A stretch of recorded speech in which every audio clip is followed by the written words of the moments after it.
किसानों के साथ अब नहीं अत्याचार होना चाहिए, सोयाबीन का भाव 6000 पार होना चाहिए। उनके जीवन में खुशियां अपार होना चाहिए, मांगे हैं जायज़, इससे नहीं इनकार होना चाहिए। उज्जवल भविष्य हो उनका, उज्जवल भविष्य हो उनका, ऐसे आसार होना चाहिए। सोयाबीन का भाव 6000 पार होना चाहिए। आत्महत्या की खबर ना किसी अखबार होना चाहिए, किसान का मुद्दा ना बना कोई प्रचार होना चाहिए।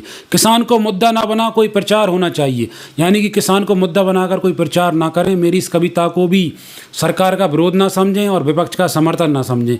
मैं बस एक किसान का बेटा होने के नाते किसानों की जो दुर्दशा है उसके बारे में लिख देता हूँ कभी कभी। और सोयाबीन का मुद्दा आजकल बहुत चल रहा है कि भाव 6000 के पार होना चाहिए, जो कि जायज़ है, क्योंकि आजकल खेती करने में इतनी लागत आने लगी है कि किसान उससे उबर नहीं पाते हैं, लागत ही पूरी नहीं निकल पाती है। तो ये कविता अगर आपको अच्छी लगे तो शेयर कीजिएगा और पूरी कविता सुन के जाइएगा। आत्महत्या की खबर ना किसी अखबार होना चाहिए, आत्महत्या की खबर ना किसी अखबार होना चाहिए। किसान को मुद्दा ना बना कोई प्रचार होना चाहिए। किसानों के लिए बोलने वाला भी कोई कथाकार होना चाहिए। हकदार हैं वह इसके, नहीं उन पर कोई उपकार होना चाहिए। सोयाबीन का भाव 6000 पार होना चाहिए। क्यों चलें पैदल, क्यों चलें पैदल, उनके पास भी कार होना चाहिए। क्यों चले पैदल, उनके पास भी कार होना चाहिए।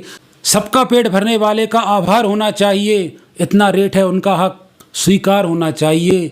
अन्नदाता के जीवन में नहीं अंधकार होना चाहिए। सोयाबीन का भाव 6000 पार होना चाहिए। सोयाबीन का भाव 6000 पार होना चाहिए।